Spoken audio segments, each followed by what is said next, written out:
Hello and welcome to the 1 year anniversary of the Magic Mirror podcast. I'm your host, as usual, Khan the Trinket Mage, and with me is my co-host, 33 Elk. Hello. Additionally, we have our other co-host, Salubrious Snail. Hello, hello. Today's going to be a fun podcast. We have a lot of different topics we're going to be getting to. There are Spider-Man spoilers. We're going to catch up on a bunch of questions because we missed some from last episode. And lastly, we're going to take a little trip down memory lane, talking about some of your favorite moments from the podcast and sort of talking about the podcast as a whole. But before we get into all of that, I'd love to tell you about our sponsors. This podcast is sponsored by Laughing Dragon. They are event organizers that put on tons of awesome Magic tournaments and conventions. They got two excellent events that we are going to promote here.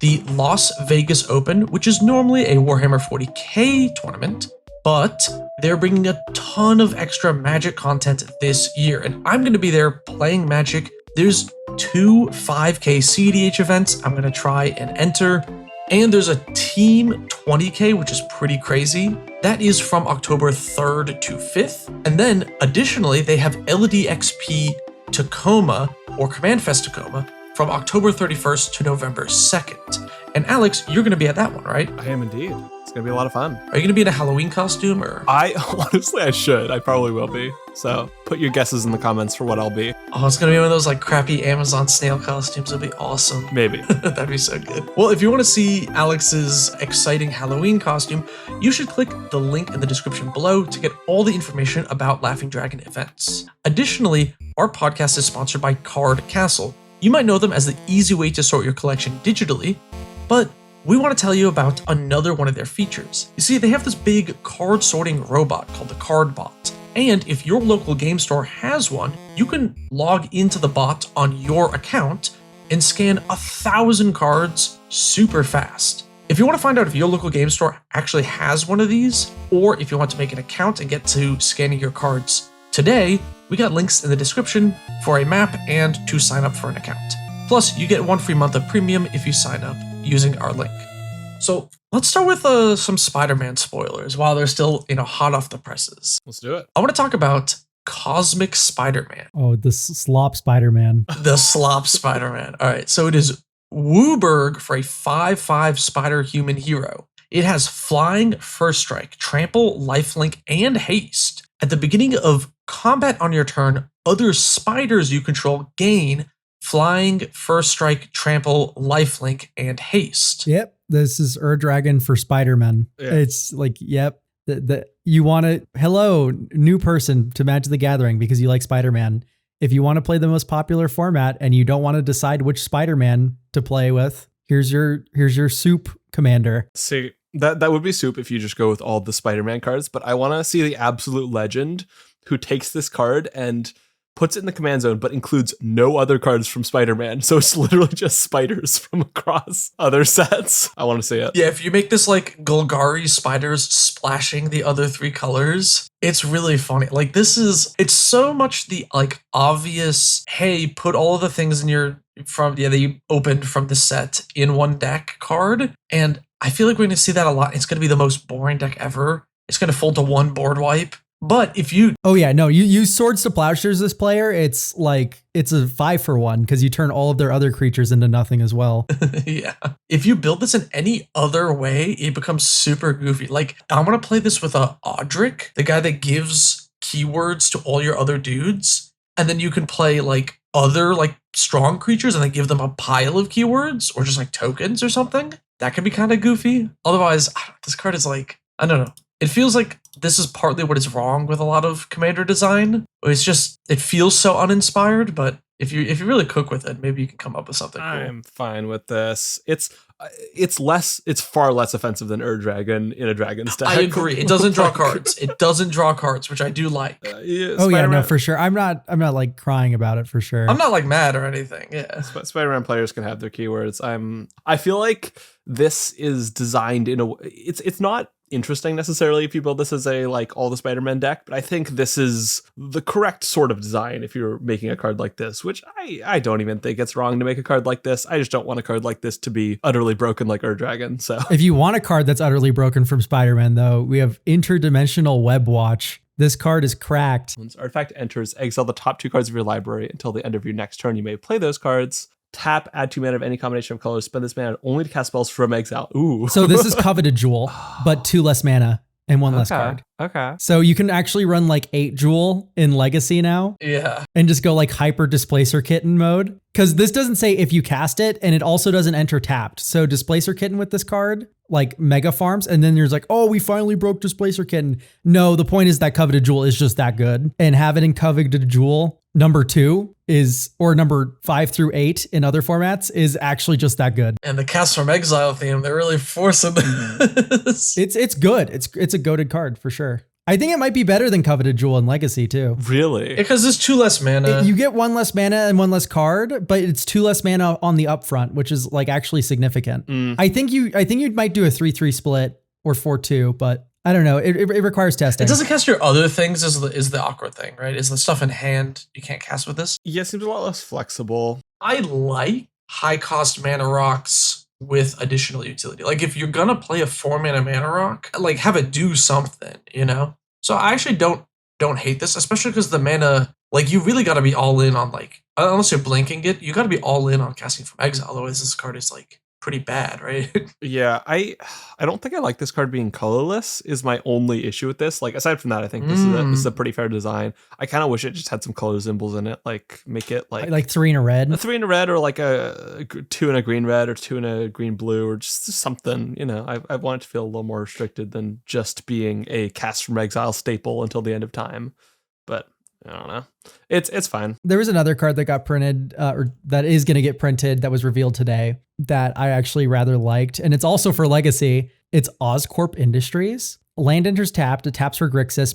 And when it enters from a graveyard, you lose 2 life. But then it has Mayhem, which is basically like Madness. You can play it this turn if you've discarded it. Yeah. So it's a free discard for any looting effect, but also Pox in Legacy can run it. So you can like smallpox, and then you discard this, and then you get to replace the land that you poxed away with the card you discarded. It still uses a land drop. This doesn't seem all that good. Well, I mean, I'm not saying it's like broken or anything. I'm just saying I really like the card for pox like decks. Yeah. The Mayhem mechanic seems fun, and it definitely brings less problems than Madness does. Not that Madness is wildly problematic, but I think giving a little more flexibility is nice. I wish it was different colors. I want to play this in a deck that plays Life from the Loam. I want to be like sacrificing it and then like loaming it back to hand and then discarding it. Sounds like you got to play Sans White.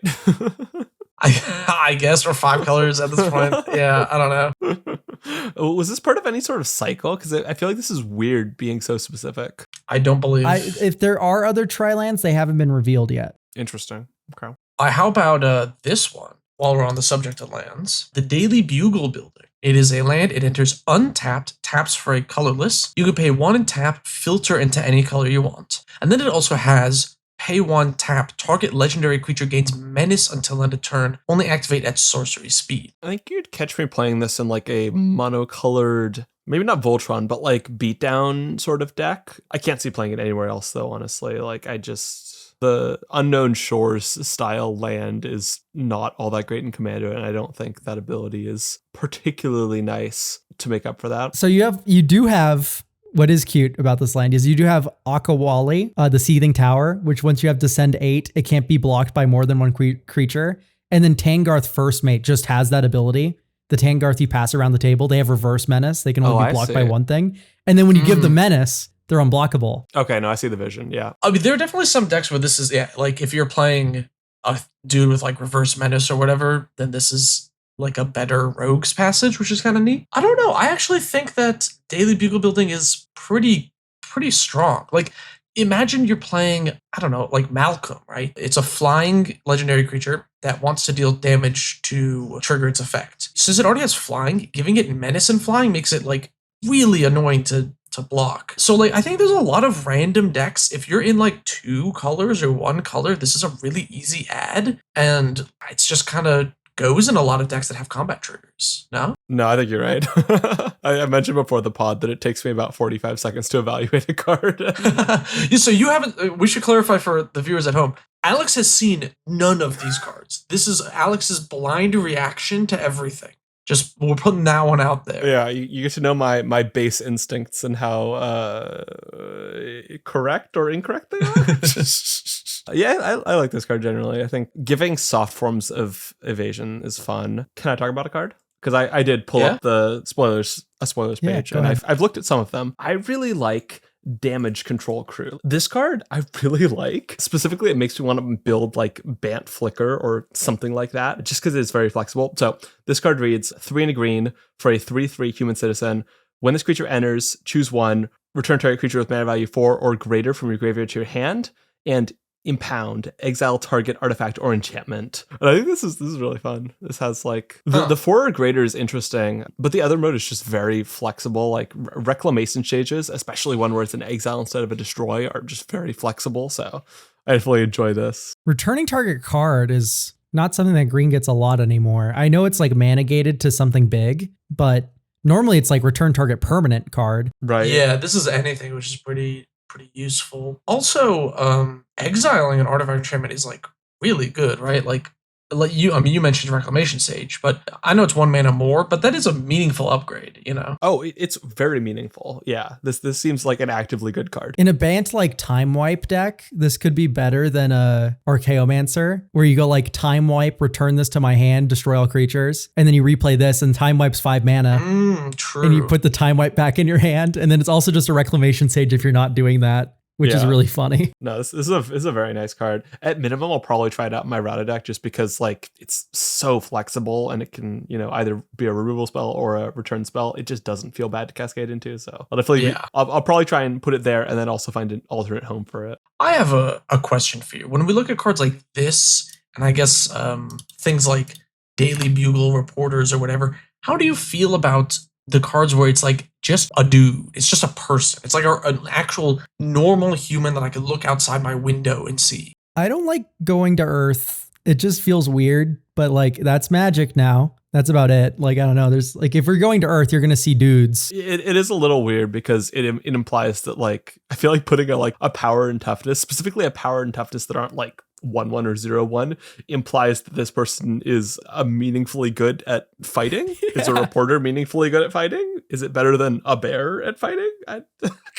Daily Bugle reporters is stronger than your average knight. Yeah. It does make the power scaling very strange. Look, knights were in like the like 1300s or whatever. They had terrible nutrition. I could see it. This isn't new news anyway. Like we've had for the longest time, like soldiers losing to boars. Yeah. And rats crewing helicopters. Like it's not right. You could always say, oh, it's a magical boar that is stronger than like the average one or whatever. You know, it's not from Earth. It's a boar-like creature on another world. Yeah, and my typhoid rats crawls into the smuggler's copter and can crew it perfectly. That's also magic. I mean, it's always been kind of funky. I just think that this is like a different level of funky. Oh, for sure. Yeah, no, I don't like the aesthetics of it at all, but it's, you know, it's just not for me. And that's it. I don't know. I mean, I guess to answer your question, I don't think it brings up anything new for me that isn't already an issue with Universes Beyond. Like if you're telling me that we're going to have a Spider-Man set with a whole lot of Spider-Man stuff and various things from the Spider-Man universe, I'm already expecting this sort of thing. So I don't know. It's I've already made peace with it when I'm looking at the spoilers. Yeah, exactly. Like I'm not a big fan of Spider-Man, and that's fine. There's people who are. Yeah. And they're going to be way more into this than I am. Did you have a card you wanted to talk about, Elk? I saw you type it in there. There is like one more card just like to leave out on something nice and mellow. A nice little palette cleanser, as it were. It appears that we're going to get a cycle of lands that are 4 tap surveil 1, and they're just tap lands that are 2 colors. Like we have Ominous Asylum here. Black, red, enters tapped. And then you can pay 4, tap it to surveil 1. And it reminds me a lot of the Strixhaven campuses. And this is at common. So it will be joining the Strixhaven common lands that scry in Pauper, which is an interesting thing to be getting. Are the Strixhaven lands played in Pauper? Rarely. Most of the time. Sometimes it's the gain land usually. Normally the gain lands, or like there's like the draw the card lands. Those are also played as well. Yeah. With the indestructible artifact lands, because if you want to up your artifact count. Yeah. I find it really funny that we're getting this pay 4 tap surveil 1 lands when we literally got Kishla Village in Tarkir Dragonstorm, and that's 4 mana tap surveil 2. Yeah. It's part of the rare land cycle. I'm like, wow. It's a monocolored land though. That's pretty bad. I don't know. I honestly, I'd rather just them reprint temples to be honest. Like, that's just me. I feel like these lands are a little weird to me in principle, just because they're very much, it feels like they're lands designed for an Azorius control deck, but you get them in all color identities, which is very strange. Like, most color identities don't want to pay 4 to surveil 1 unless it's like a desperate situation in limited. So I don't know. It's a little weird. I mean, I think they're 4 limited, right? I mean, these are Yeah, They exactly. are. But even then, I feel like a lot of limited decks won't want this. Some will. I'll happily, play a Spider-Man limited event and try to force control and, surveil on end steps. But like, I would, at least I would prefer them to improve these a little bit, make it like 3 tap to surveil 1, because I don't know. The Strixhaven campuses were not very good. But in Jund with Seedborn Muse, you can surveil 4. Holy. Finally broke Seedborn Muse. Yeah. That's so true. That's mega synergy. I think it's really funny that I asked y'all what Spider-Man cards you want to talk about. And we talked about like an uncommon land, a rare land, a common land, an uncommon construction worker, and we're gonna skip over like most Spider-Man and the Soulstone. I don't know. When I look at let MTG Goldfish talk about those cards. They all of our podcast listeners already heard about those opinions. No, I agree. I just think it's funny. We delivered the new stuff. Yeah. And if you only watch our podcast, thanks. And maybe check out the cards for yourself. Yeah, no, you should get all your news from here. Just don't look at spoilers. True. And then you'll learn about the common land cycles. Honestly, you probably shouldn't even play Magic the Gathering. Just listen to the podcast. That basically is the same experience. Okay. That's a good idea. Let's move on to the Beseech the Mirror section here. So we missed this in the last episode, and we want to get through a few more questions here. But this is where you beseech us for answers. All you have to do is put mirror in front of your comment here on YouTube or on Spotify, or you can post on Blue Sky. Is there a good word for what you do on Blue Sky? You post on Blue Sky. Sure. You can post on Blue Sky with mirror and ask us there as well. And we will get to your questions on the podcast. Now, 2 podcasts ago, the one with Quips, I forgot that at the end, Quips asked for Smasher Passes. So most of the questions are just that. Good. And there's other really good ones. Smasher Pass Invasion Plans? Is that an instant? That's not even a creature. It's like the orb. Hey, look at it. Oh, Would you smash or pass the orb, I guess? that's a sphere, man. What am I smashing? Look, you can The get creative. sphere, I don't know. I'm sure, yeah. There are possibilities. Uh, There are other questions that aren't smash or pass. from that podcast, not many, to be honest. There's a couple, but very few. Luckily, we're 2 weeks behind on this, so I can just pull up questions from last week's episode like normal. Fabulous. This is from Mad Motormouth 4 numbers. Mirror, in response, I eat my opponent's counterspell. What is your opinion on making a commander deck for a friend, and have you ever done it? And I assume they're asking for maybe some suggestions or advice when you make a commander deck for someone else. Yeah.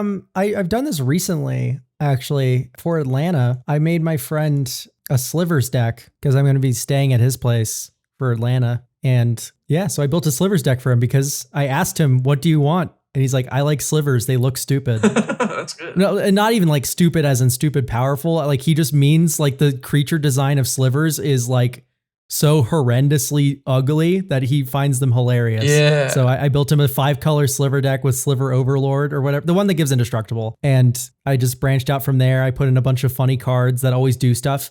My friend is a little new to Magic. So I put in, of course, like a few ramp spells. I put in all the slivers that you'd expect. And then I put in a couple cards that just can't fail. So like Soul Shatter, for instance. I'm not getting cute with the removal in this deck. It's Soul Shatter, Ghostway for protection, a bunch of counter magic. So it's just no frills. It has a singular game plan. He's new to Magic. This is a game plan that he also has played before, even though he is relatively new and liked.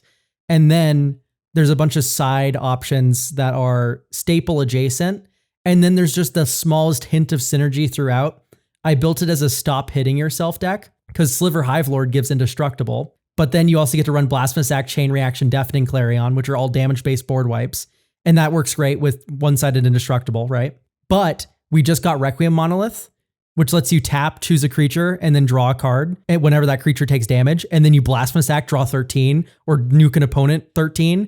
And Slivers in Modern Horizons got Spiteful Sliver. which says whenever a sliver is dealt damage, it does that much damage to target player or planeswalker, which is just, of course, comedic. Add in a right of replication to that, have multiple copies of it. So it's a stop hitting yourself slivers deck is the joke. Yeah.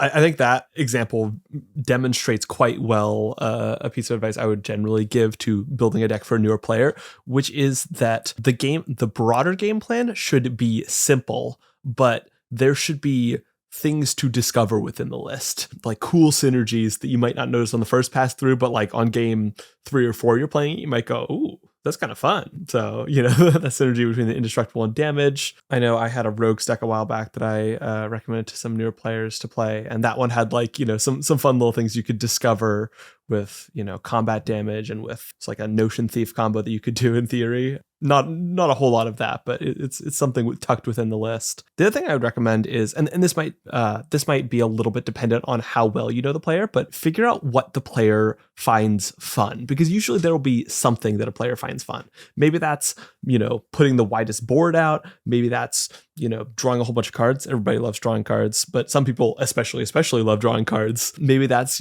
piecing together a super creative win. That is going to be good if you can find what a person finds enjoyable about the game and then build them something that can kind of really focus on that. That's going to definitely improve the playability of the deck for them and how much they want to continue playing with it. Yeah, I think Alex is totally right. Finding what they find fun is the most important part, because what you find fun might be very different. When I build decks for friends, I usually kind of try to probe them with a bunch of questions like, if you were to win the game, what would you want your board state to look like?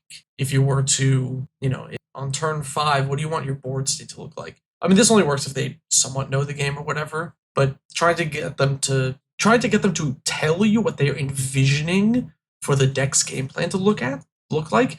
And then if you can funnel the deck strategy into that, then ideally, if everything comes together, they will, on turn 5 have a board state like they envision and be like, oh, this is just like in my dreams. And then they'll be happy with the deck. And I think that's like the biggest thing you should do. Okay, here's a really quick question. This is from Bunch of Numbers on Spotify.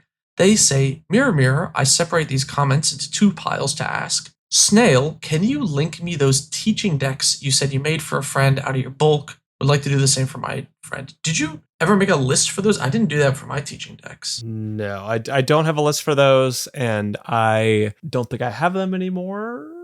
So I would just say, if you were trying to do something similar, and this was literally just cobbled together off of what I had on hand, try to have an overarching theme for them, but also try to have the decks well balanced. So, nice mana curve, a theme that a fair amount of the cards are focused on, so that it feels like you're kind of putting together a game plan, and so that there's some difference between the different decks, but not so much that it's like, you're all in on this plan. Because obviously that's where players might want to build to eventually. Generally, the most powerful Magic decks are very, very strongly committed to a particular game plan. But I think in this case, you're just looking for a deck that is kind of mid-rangey, and kind of features a specific mechanic like life gain or like counters, or like, if you're building a green deck, it might be a rampy deck, or, one that focuses on some tokens. But I think just having a general theme like that, having a decently well-balanced deck, and then also I think it's always good if, kind of like what I said a minute ago, if you can tuck in like a fun little thing to discover, like if there are just like a couple particularly cool interactions between cards, not necessarily combos, but just like combinations of cards that will, kind of excite players and go, oh, that's kind of cool. You can have different cards do that with each other. Neat. So that's my general advice for building that sort of thing. Okay. This is from Julian Kern, also on Spotify. They ask, Mirror Mirror, I cast Lightning Bolt on your Birds of Paradise to ask, how do you learn from games when there's so much variance and variables every time? At what point do you switch out cards or add more lands? So when you have a game, you can really look back and see where things started to go wrong for you. And sometimes that involves a card or two that you were already dubious about. And you're like, okay, I see how this is kind of going wrong. And you cut those cards for something else, maybe something in the considering board. Another thing is cards that tend to be rotting in hand or stranded. Those cards always get cut. If I am literally sitting on a card the entirety of a game because I either don't feel safe enough to cast it because it's too fragile to deploy on its own, or because it's just that mana inefficient, then that's a card that also gets cut, right? So that's to answer the question as in terms of cuts. As far as parsing information overload, it's a bit much when you're new because you're learning all the cards on your opponent's side of the board. You're learning your own cards as well. But eventually you get a nice taste of what play patterns typically happen in Commander. And from there you can say, I should have played around this counter spell, right? Like there's no set meta for Commander, but there is a top, 500 or 600 or so cards that you can expect to run into. And there's a lot of variation on like a typical counterspell, for instance, that you should be considering like, ooh, do they have interaction for my play and what form will that take? And then not play. And then as you get got by those things, you learn to play around them more and more. So it's really just a play scale thing as far as learning where cards go wrong and floors and ceiling of cards, like analyzing those. But as for cutting, you can do that really early on in your career. It'd be really cool if somebody made a video about information overload. I do especially agree with the kind of first statement you made.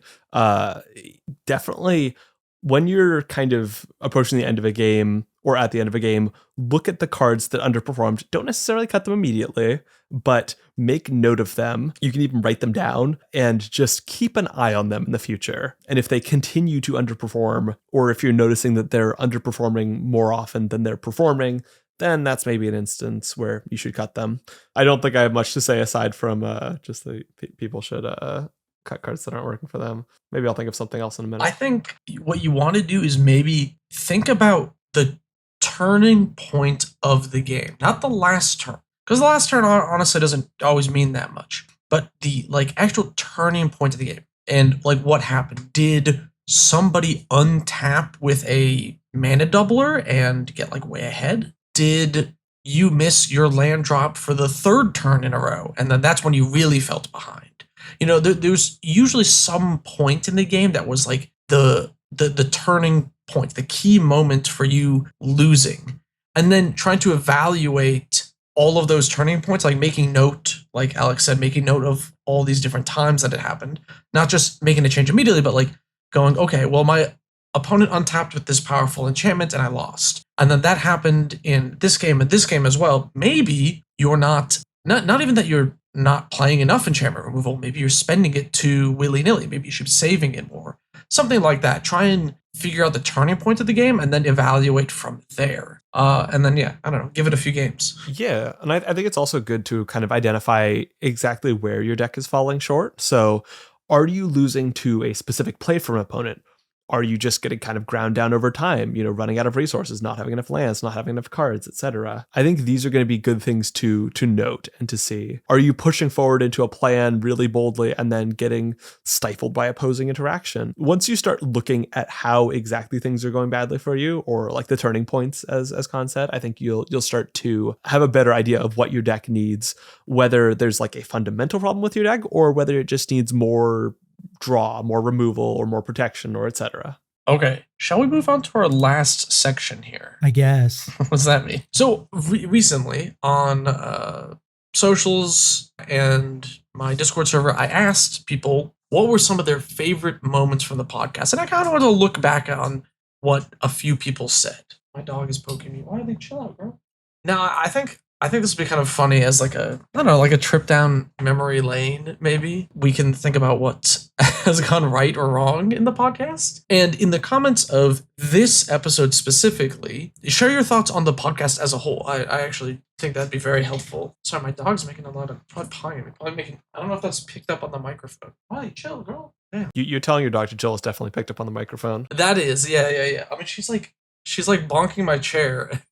Okay, it's fine. Yusuf put a picture of Wiley on screen. But I would really appreciate anyone's thoughts on the podcast overall, as it's been about a year since we started it. So we've done 52 episodes now.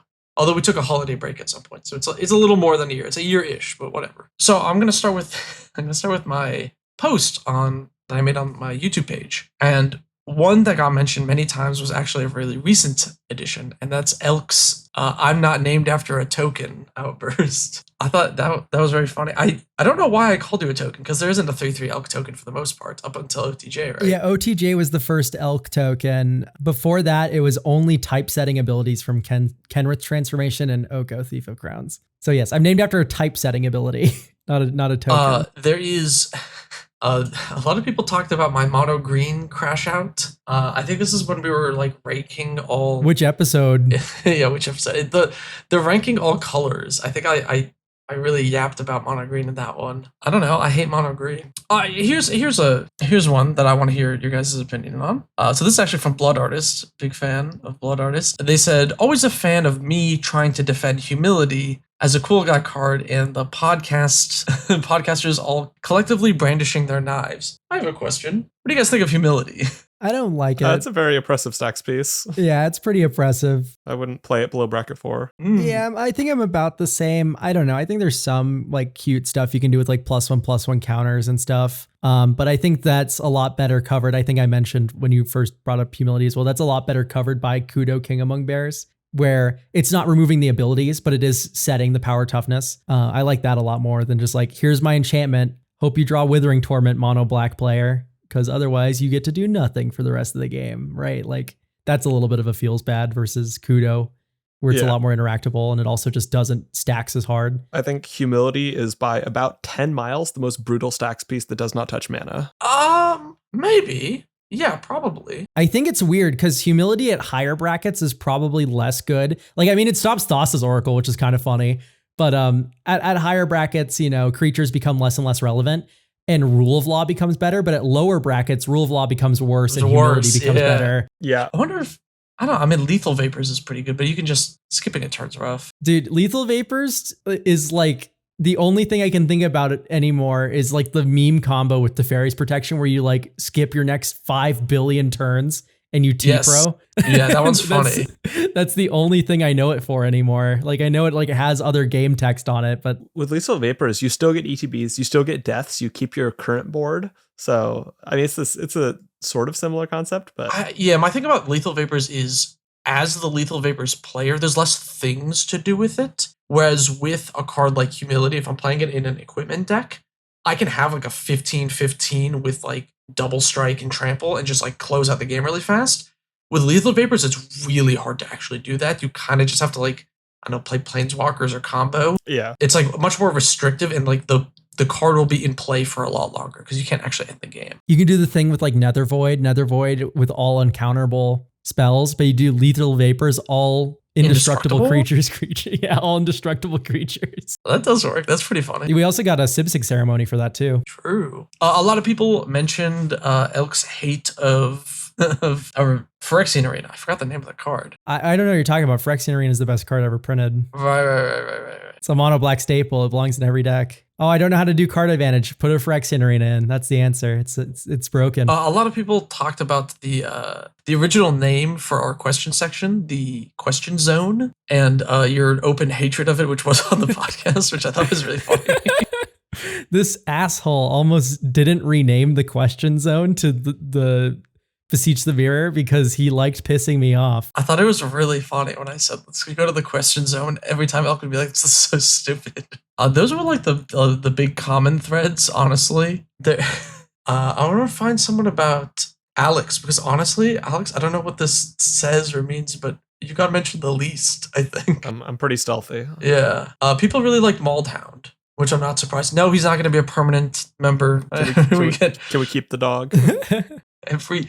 Every time we have a guest, it's just everybody in the comments are like, oh, we got to keep this person out forever, which I'm glad y'all like that guest. But like, it's Mauld especially, though. Mauld is, I don't know if people know this, but Mauld's on Good Time Boys, which is Decked Out EDH podcast.